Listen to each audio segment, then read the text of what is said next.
welcome to another episode of the Cover 7 State of the Franchise series. We are talking the capital city in Germany, the Berlin Thunder.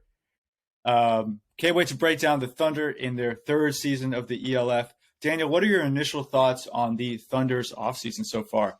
Initial thoughts, explosive. I feel like their offense, their receiving core has just, leveled up in a way no other team in ELF has. I think they have arguably the best receiving core in the league, and I think they're going to do some damage. I'm looking forward to watching it.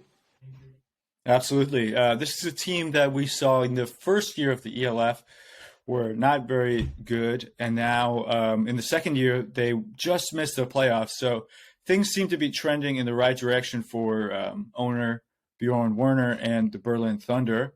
They'll be playing in the Eastern Division this year with Vienna, Prague, Leipzig, Wroclaw, and the forever our enthroners.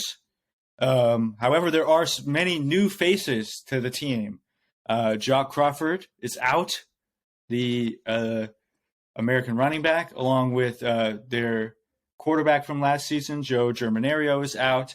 Daniel, introduce us to some of the new faces on this Berlin Thunder offense. Yeah, I think firstly, Donovan Ism played in Berlin, played for the Berlin Rebels last year in the GFL. Had a average season. If you looked at the tables, kind of mid-table, threw for 2,600 yards, 26 touchdowns, which was on the lower side of the rest of the league and the rest of the quarterbacks. So it's interesting bringing him in. I think he's a good quarterback, and if you watch him play, you won't say anything but that. Was he the best quarterback available? I'm not sure. Especially with the no identity they have. They moved away from Jock Crawford, great running back, but he wasn't getting it done for them, unfortunately. Not because he was putting up numbers, but maybe just leading that much in the running game, unless you're Hamburg Sea Devils, it's not really going to work. And so they've tried to lean more on the passing game, and they've brought in Max Zimmerman, German receiver, Aaron Jackson, had short time in the NFL, tore up the GFL Cologne Crocodiles, and Robin Wilczek, who was obviously at Berlin last year.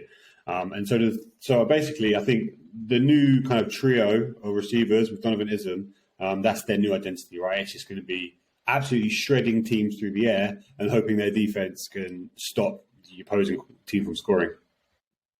Yes, definitely an identity change offensively. I think, we're going to see a lot of 3-4 wide receiver sets for the Thunder going into next year.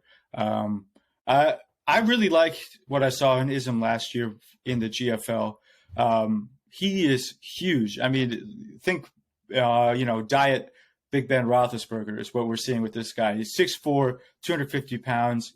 There's going to be German linebackers bouncing off of this guy as he runs around and extends plays. So if nothing else, it'll be really fun to watch. Especially like you said, they bring in Max Zimmerman from the Berlin Adler last year. This guy is a legit stud German receiver. I would put him up against a lot of American receivers in the ELF. He spent time, as a Canadian global player in the CFL, put up big numbers in the GFL. He's going to be one of the homegrown stars of the ELF next year. I'm putting it, stamping it right now. So I'm really excited to watch this offense. I think they're going to put up a lot of points in a fun division that will feature a lot of offense in the Eastern Conference. For sure. And I think one of the ways they're going to stop opposing teams scoring is with good old Kyle Kitchens, right? Returning again for, third year now? Every year he tears it up. He seems to love the city. He seems to love playing for the team. And he produces for them on a huge scale. I think last year when they had David Azinian, that was a kind of the 1-2 for them. And I feel like David, obviously, they used him a lot on blitzes. And so it was kind of, you couldn't take your eyes off the two of them. Whereas now it's who's replacing David? We're not actually sure. And it allows teams to double, maybe even triple team Kyle Kitchens. I'm a bit unsure about what's going to happen there. Yeah, definitely. And you saw them bring in a American defensive back to pair with Kitchens, which, obviously makes sense. We see a lot of teams, using a defensive back. Some teams even two defensive backs in the past. Alex Spillum is that defensive back. Really interesting prospect out of Coastal Carolina. ended up playing like 5 or 6 years there because of the COVID rules going on in the NCAA during that time. Put up big numbers, had a short cup of coffee, as they say, with the Green Bay Packers before moving on to the German Football League. And last year played for the Schwäbisch Hall Unicorns, came in late, made some big plays, interception in the German Bowl, and now moves on to the Berlin Thunder in the ELF. So this guy, we just saw a glimpse of what he can do, at the European level last year. So he could be a big upgrade from the American import they had last year in Robbie Kendall. That's kind of the potential that this young guy has. Yeah, for sure. I think across the board they have upgraded. I think their roster has deepened. I think the only major loss is David Azinia. But apart from that, I think they have upgraded in almost every position. So yeah, I'm looking forward to seeing what they do, and I think they can compete this year. And they almost made the playoffs last year, and I think they, again, probably might make the playoffs this year. But one thing I really like about the Thunder's offseason is they've been winning the recruiting battle in Berlin.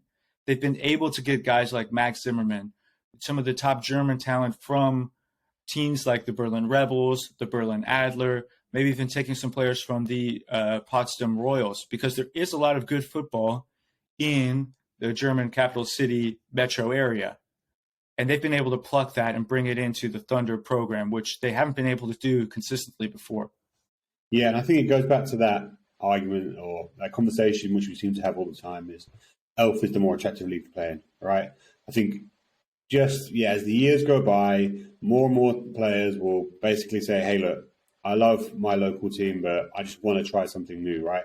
Well, your time is finite playing football in Europe, and you want to try all the stages, and especially if there's one around the corner. If there's a bigger stage across the road, do you know what I mean? It's not as if you have to travel across Europe, it's not as if you travel across the globe to go to this different stage. There's a team across the road asking you to play for them. They're going to pay you. They're going to put you in a nice kit. Treat you well. Yeah, I guess it's just that, isn't it? It's just players are going to eventually keep leaking over. Right. It's the most professional environment you could ask for in Europe. You're traveling to Spain. You're traveling to Italy now. You're traveling to Austria. Before you were traveling to Turkey to play football. Like, that's so cool. And the players will love that. And obviously the exposure they get through the social media, through the Game Pass, through playing on German television, is going to be unparalleled in any other league that's available to them. Yeah, and I think it's the closest thing to NFL Europe, right?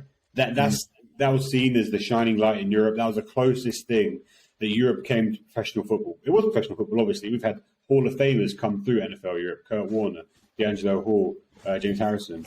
But now, this is the closest thing to it, and I think, that's another reason players are so keen to jump over to Elf.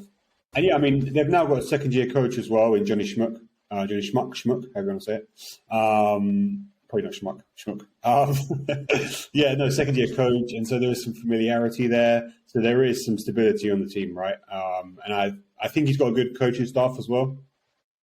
Absolutely. One guy that people will have their eyes on is Henry Schlegel, 23-year-old offensive coordinator. Doesn't really matter what level of football you're playing. That's quite an accomplishment. Whether that's college football, German football, ELF, or Aufbauliga, 8th League in Germany. That's pretty cool. Henry's an interesting guy. He's worked with the Thunder last year as an offensive assistant. He comes from the Hildesheim Invaders program, where he was a junior coach and helped the seniors. So really interesting guy, young offensive mind. And this guy has the chance to put up a lot of points with this offense. And so I'm really excited about his coaching future. I think maybe he's going to sling the ball around in sort of an air raid style with Donovan Isom. And really excited to see what Schlegel can do, because to be 23 years old, be calling the plays for a team that has this much talent is really exciting. Yeah, it's a great resume builder. And on the flip side of that, he has all this weaponry on offense. He doesn't take advantage of it. People are going to start looking at his age, right, and say he wasn't ready for it. But let's hope that's not the case for Schlegel and Schmuck. As we mentioned before, the Berlin Thunder are playing in the Eastern Division, featuring the Fervar Enthroners, Wroclaw Panthers, Leipzig Kings, Prague Lions, and of course the defending champion Vienna Vikings. So an interesting mix of teams there. So let's go in and break down their 2023 schedule. Daniel, start us off. Thunder at Enthroners in Hungary.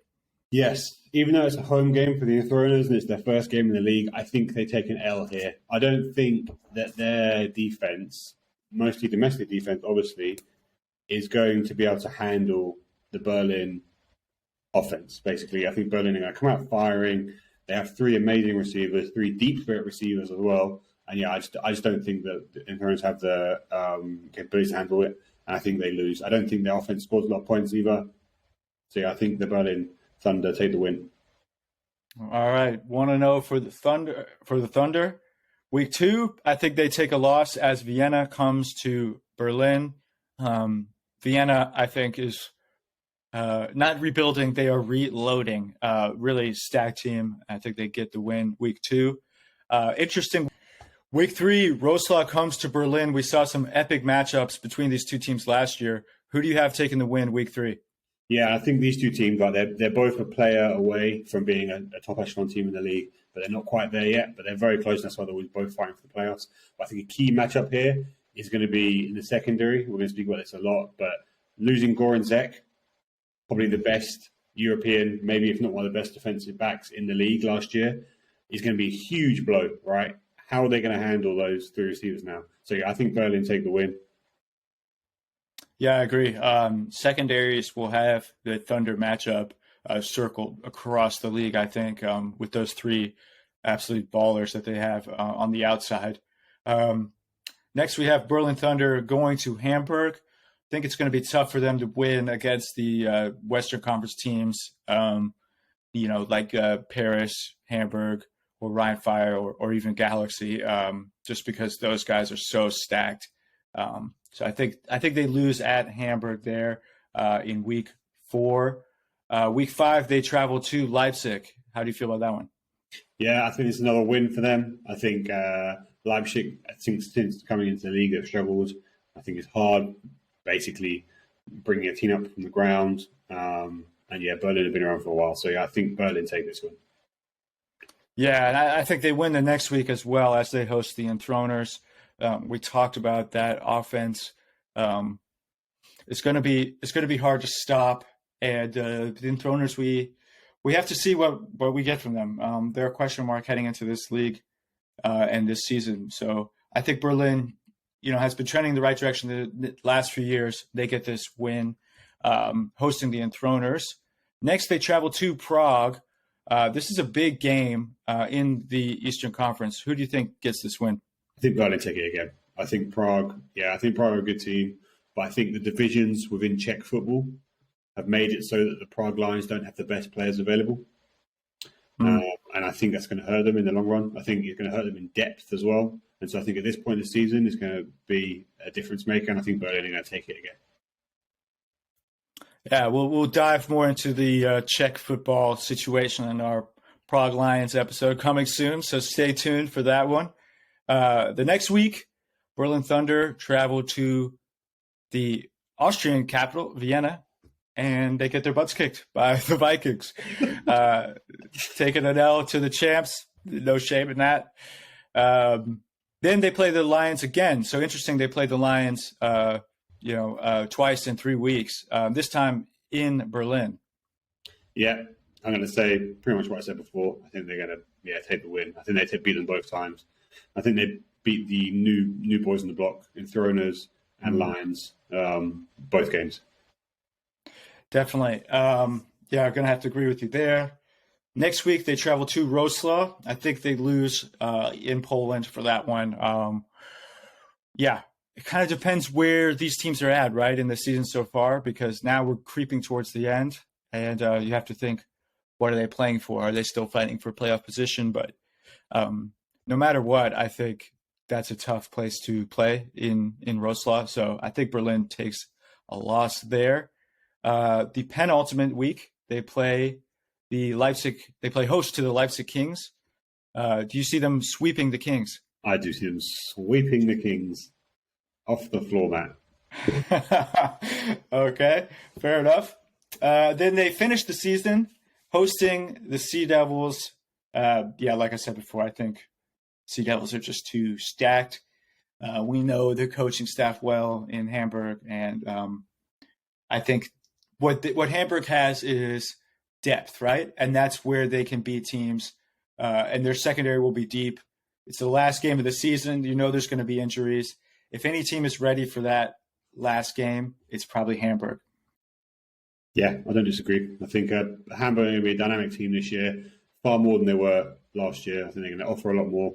And so, yeah, it's going to be a hard game to win for Berlin.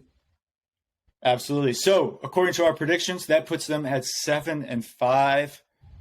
Is that do they just miss the playoffs again at 7-5? It could happen. And you know, if they take the Panthers game twice, that's a different conversation, right? I think that's going to be a key matchup for them. It's going to be beating the Panthers twice. I think the others they have won, and the others unfortunately have lost against the big teams. But if they can beat the Panthers twice, then that might be a playoff spot for them. Absolutely. So Berlin Thunder, our prediction is 7-5. Good luck to the Thunder this year. And if you made it to this point in the video, please like, subscribe, rate the podcast, and stay tuned for our next State of the Franchise.